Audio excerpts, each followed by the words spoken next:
하나님의 사랑과 섭리가 참 놀랍습니다. 오늘 아침에도 이 말씀을 묵상하면서 생각하고 또 생각해도 참 우리 인생들을 향한 하나님의 마음, 하나님의 섭리, 하나님의 계획, 하나님의 역사가 얼마나 신묘막측한지요.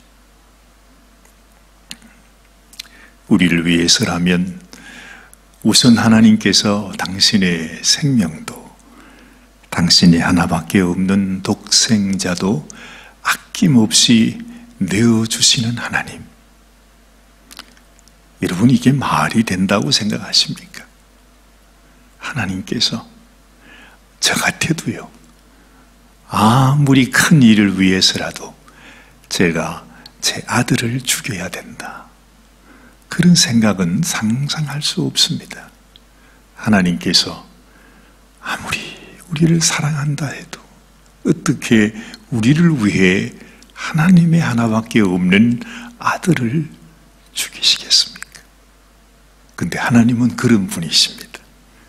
하나님이 우리에게 역사하실 때에 하나님이 우리에게 주시는 그 은혜와 사랑과 하나님이 하시는 일은 우리를 위해서 당신의 생명도, 당신의 아들도 아낌없이 내어주시는 분이 하나님이라는 겁니다. 한번 생각해 보십시오. 여러분, 하나님의 아들이 이 땅에 오셔서 하나님의 그 큰 사랑을 베풀었는데 우리 인생이 그 하나님께, 그 하나님의 아들에게 한 일이 무엇입니까? 그렇게 미워하고 정말 그 미움을 감당할 수 없어서 끝내는 하나님의 아들 예수님을 죽음에 던져버리는 그 인간의 가정함, 악함, 패역함, 정말 이걸 어떻게 말로 표현할 수도 없는 그 악독함, 그것이 우리 인생입니다. 우리를 위해 오신 주님을 우리가 십자가에 못 박아 죽이라고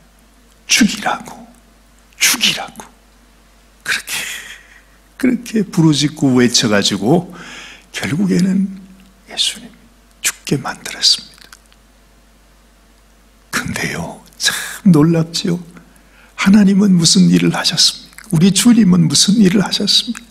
그 악독한 우리 인생의 그 죄를, 자기를 십자가에 못 박아 죽여버리는 그 인생의 간악한 죄를 용서하기 위해서, 그 죄를 덮어주기 위해서 예수님 자신이 흘린 피로, 자신의 죽음으로 인생의 죄를 용서하셨습니다. 덮어주셨습니다. 여러분, 이게 말이 되나요? 말이 되나요? 자기를 죽인 그 원수,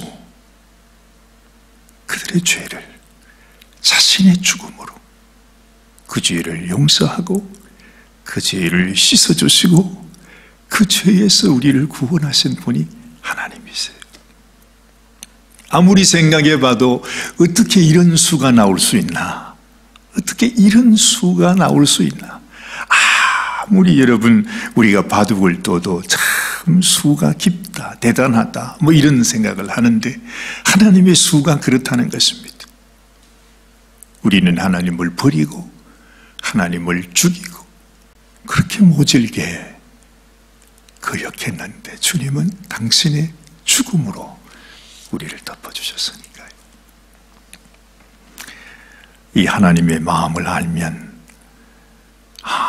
그렇구나, 하나님은 그런 분이시구나, 하나님의 사랑은 이렇게 나타나는 거구나, 이게 하나님의 사랑이구나 하는 것을 알게 됩니다. 여러분, 오늘 이 사도행전 21장의 말씀이 참 의미심장한 말씀입니다.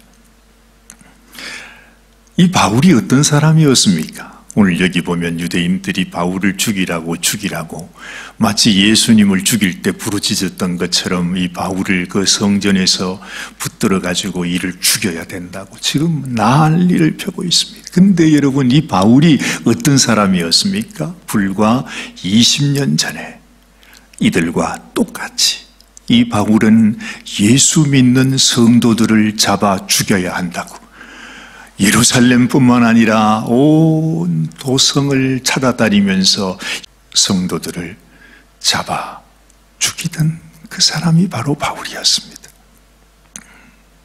그런데 그 바울을 주님이 만나 주셨잖아요. 그에게 주님이 찾아가셔서 네가 왜 나를 핍박하느냐 하시면서 주님이 보여주셨습니다. 그래서 바울은 변화되었지요. 주님을 만났습니다. 그리고 주님께서 이 예수님이 메시아시구나, 예수님이 하나님의 아들이시구나, 예수님이 그리스도시구나 하는 것을 알고 자기의 전생애를 오직 복음 전하는 일을 위하여 쓰고 있습니다. 그래서 아마 사도 바울의 마음속에는 아주 그 하나님의 깊은 마음이 그 마음속에 깊이 새겨졌을 것입니다. 그래서 그 복음의 길을 그는 걸었고 20년이라고 하는 세월이 흐르고 지금은 각 아시아와 유럽에 이르기까지 복음을 전해서 많은 교회들이 세워졌습니다. 그 사도 바울은 지금 예루살렘 교회, 예루살렘 성에 큰 기근이 들어서 너무너무 어렵다는 그 소식을 듣고서 그 이방 교회 모든 성도들의 헌금을 모아가지고서 그 어려운 때, 그 위험한 때 말이죠. 여러분, 이 바울이 있는 데마다 유대인들도 바울을 죽이려고 하고, 그리고 우상을 섬기던 이방인들도 저 바울을 죽여야 된다고, 저 바울 때문에 우리가 다 망하게 생겼다고, 그 우상 장사들이 말입니다. 온 세상이 다 바울 잡아 죽이겠다고 그러는데, 이 바울이 성도들의 모든 헌금을 다 그 정성 어린 헌금을 받았으니 얼마나 많겠습니까? 그걸 가지고 그 위험한 때에 예루살렘 교회를 향해서 간다 이 말이죠. 여러분, 이건 진짜 위험한 일이죠. 더군다나 그 돈을 가지고 말입니다. 현금을 가졌을 거 아니에요. 그게 금인지 뭔지는 모르지만 그걸 가지고 그 험악했던 때에, 그 위험한 때에 바울이 예루살렘으로 이것을 가지고 우리 모교회인 예루살렘 교회, 사실은 그 속에 자기를 죽이려고 하는 유대인들이 그 속에 우글우글거리는데, 그렇죠? 오늘 여기도 보니까 그 사도들이 바울을 만나서 그렇게 얘기하지 않습니까? 오늘 20절 말씀, 바울의 간증을 듣고 난 다음에 하나님께 영광을 돌리면서 바울에게 이렇게 말합니다. 사도에 하는 이 얘기입니다. 형제여, 그대도 보는 바에 유대인 중에 믿는 자 수만 명이 있으니 다 율법에 열심히 있는 자라. 이걸 우리가 뭐라고 설명을 해야 될지요? 믿지 않는 이방인들이 아니고요, 예수님을 믿는 교회입니다. 그런데 아직까지도 율법에 매여 있습니다. 그것까진 좋습니다. 그것이 그들의 전통이고 그들이 그 속에 살아왔으니까 아무리 예수님 믿어도 그 율법적인 그런 부분들이 있을 수 있죠. 그런데 그것 때문에 이방인들에게 이 복음을 전하는 선교사가 된 이 사도 바울을 죽여야 한다고, 저들을 남겨두면 안 된다고, 믿는 성도들이 같이 하나님을 믿으면서 하나님의 종된 바울을 잡아 죽여야 된다고, 예루살렘 교회에서. 여러분, 이런 현실을 우리가 뭐로 설명할 수 있겠습니까? 너무 안타깝죠. 바울은 하나님의 마음을 알았습니다. 지금 이방인들과 예루살렘 교회, 이 교회가 하나님 안에서 하나가 되기를 원하는 그게 누구의 마음이지요? 우리 주님의 마음입니다. 온 세상 예루살렘 교회와 이방 교회가 하나님 안에서 막힌 담이 무너지고 온 교회가 하나가 되게 하는 것, 그것을 위해서 주님이 돌아가지 않았습니까? 그것을 위해서 하나님이 생명을 주지 않았습니까? 이것이 너희를 향한 하나님의 사랑이라고, 이것이 너희를 향한 나의 뜻이라고 하나님은 그걸 전해주고 있는 것입니다. 바울은 그 하나님의 마음을 체험한 사람입니다. 자기도 이와 똑같은 유대인이었지만은 하나님의 마음을 알았기 때문에 그 이방인들에게 가서 생명 바쳐 복음을 전합니다. 그뿐만 아니라 정말 이 아픈 이 현실 속에서 바울이 하나 되게 하기 위해서 이방 성도들의 사랑의 헌금을 가지고 예루살렘에 올라가면서 하나님께서 이방인들을 우리의 형제로 삼으셨다고, 우리 믿음의 가족으로 삼으셨다고, 이제는 하나님 안에서 우리가 같은 교회라고, 그걸 자기의 몸으로 전하고 있는 것이죠. 그런데 정작 예루살렘 교회의 성도들, 믿는다고 하는 이 성도들에게는 그 마음이 없었습니다. 하나님의 마음이 뭔지, 하나님의 뜻이 뭔지, 하나님이 우리들에게 원하는 것이 무엇인지조차 전혀 감을 잡지 못하고 있었어요. 그래서 제 마음속에 그런 생각이 들어요. 우리가 주님을 믿으면서도, 우리가 믿는다 말하면서도 얼마나 우리의 마음이 작은지요. 너무너무 우리의 마음이 종재기 같아서 도무지 하나님의 마음도 하나님의 뜻도 하나님이 이루시고자 하는 그 일을 우리를 통해서 이룰 수가 없는 것입니다.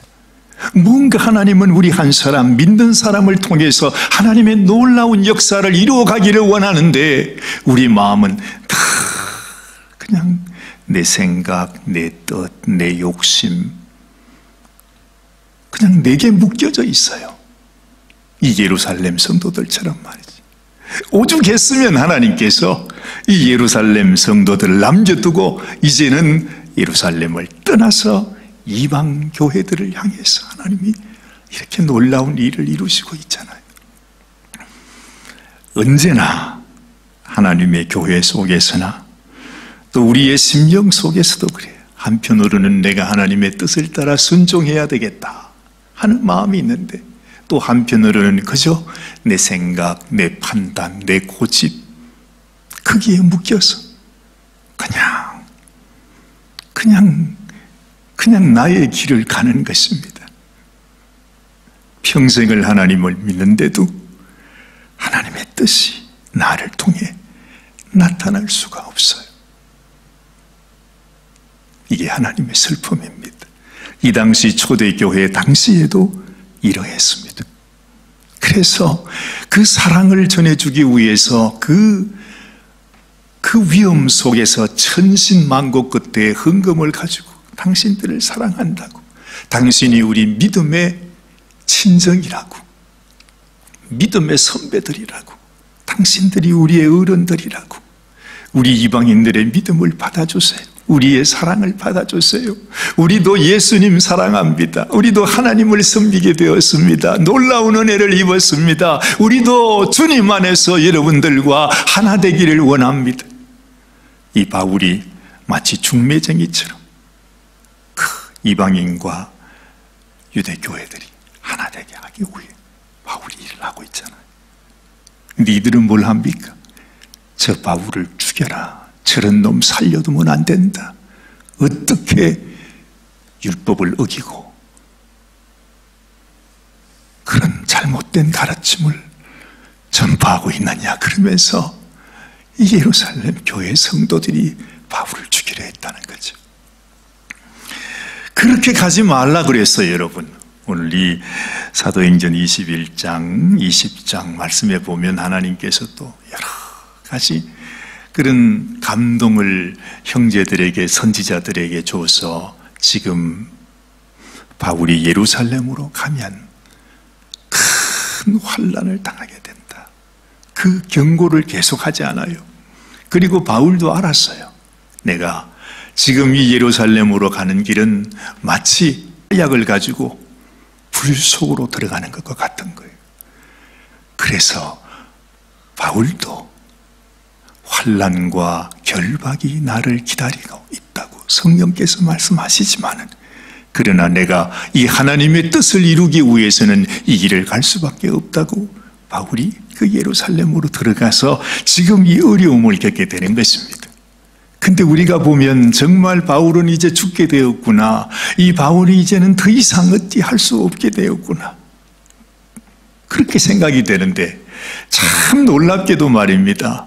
정말로 그 바울이 그 예루살렘으로 들어가는 것이 그렇게 어리석은 판단처럼 보였는데, 그래서 지금 가자마자 잡히지 않았어요. 그래도 천신만고 그때 천부장이 나타나가지고 바울을 잡아주는 그 때문에 겨우 생명은 건졌어요. 어쨌든 이런 어려움 속에 있습니다.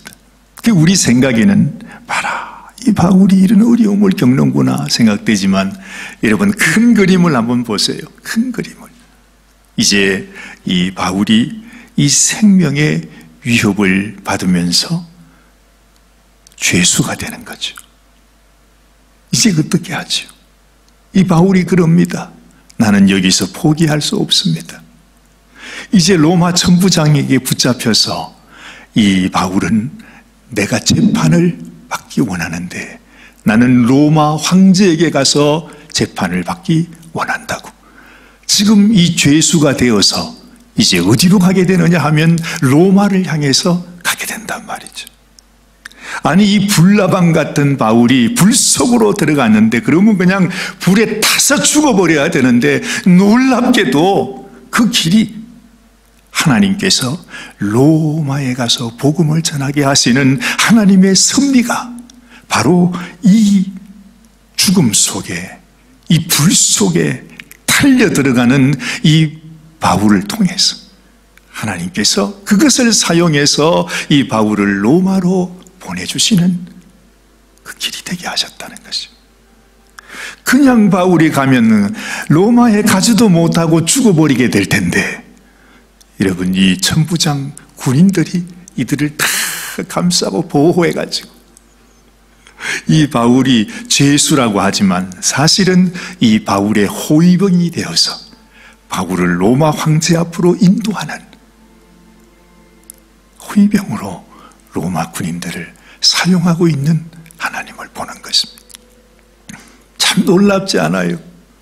우리가 생각해 보면 정말 상상할 수 없는 그런 기가 막힌 하나님의 섭리가 이루어지는 걸 보는 것입니다. 우리도 이 땅에 살아갈 때 믿음으로 사는 것이 어리석은 것 같고, 하나님 말씀을 순종하는 것이 정말 너무 무모한 것 같지만, 세상 사람들은 그렇게 생각하고 나 역시도 그렇게 생각하지만, 하나님이 내게 주시는 말씀을 따라 순종하고, 주님, 오늘도 주님이 내게 주시는 이 말씀, 이 감동, 이것을 따라 오늘도 나의 발걸음을 딛기 원합니다. 믿음으로 한 걸음 한 걸음 걸어갈 때, 나는 알지 못하지만 정말 내 앞에 어떤 일이 있을지 나는 알지 못하지. 아니, 세상 사람들은 말할 때 그러면 죽는 거야, 그러면 실패하는 거야, 그건 어리석은 길이야, 그렇게 말할지라도 우리가 주님의 인도하심을 따라 믿음의 길을 걸어갈 때 생각지 않았던 하나님의 놀라운 섭리가 우리의 삶 가운데 이루어지게 된다는 것을 우리는 이 말씀을 통해서 또 한 번 알게 되는 것입니다. 사람은 끊임없이 하나님을 거역합니다.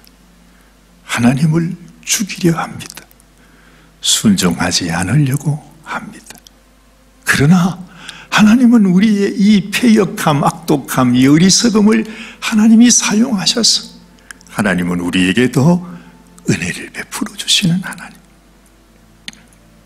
참 놀랍습니다.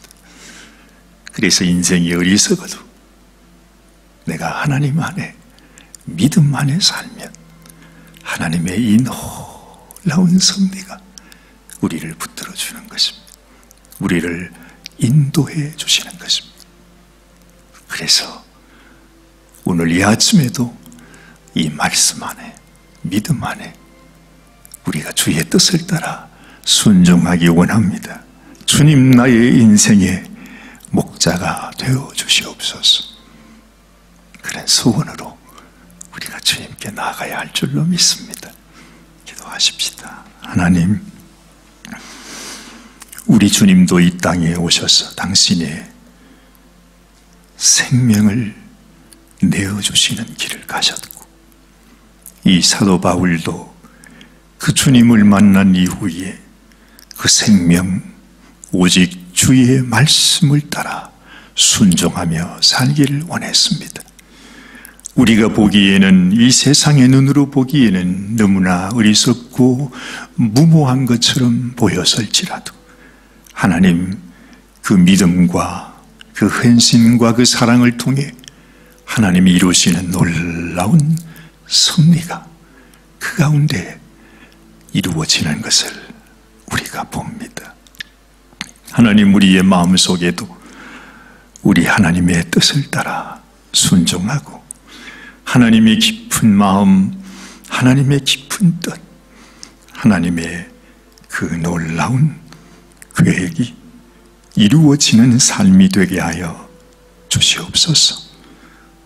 비록 우리 앞에 환난과 결박이 나를 기다리고 있다고 하지만은, 그러나 하나님의 뜻, 하나님의 생명의 복음을 전하려 하면은 나의 생명을 조금 더 귀한 것으로 여기지 않겠노라고 했던 사도 바울의 고백이 이제는 우리의 고백이 되게 하여 주시고, 아직까지도 하나님의 뜻을 알지 못해 교회 안에 있으면서도 하나님의 마음을 슬프게 하고 하나님의 길을 가로막고 참으로 하나님을 거역하는 우리의 인생들, 이 어리석음을 불쌍히 여겨 주시옵소서. 한 사람이라도, 우리만큼이라도 하나님의 마음을 알아 하나님의 그 뜻을 순종하는 그런 인생이 되어질 수 있도록 주님, 우리를 붙잡아 주시옵소서. 오늘도 우리의 삶을 주님께 맡겨드립니다. 하나님, 우리는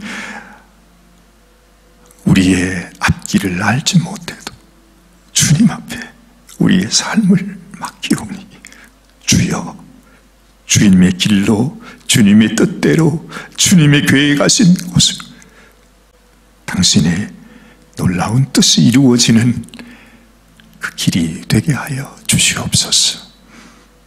우리 주님 예수님의 귀하신 이름 받들어 간절히 기도드리옵나이다. 아멘, 아멘. 오늘도 주님과 동행하는 귀한 날이 되시길 바랍니다. 주님, 주님의 뜻이 우리 가운데 이루어지게 하옵소서.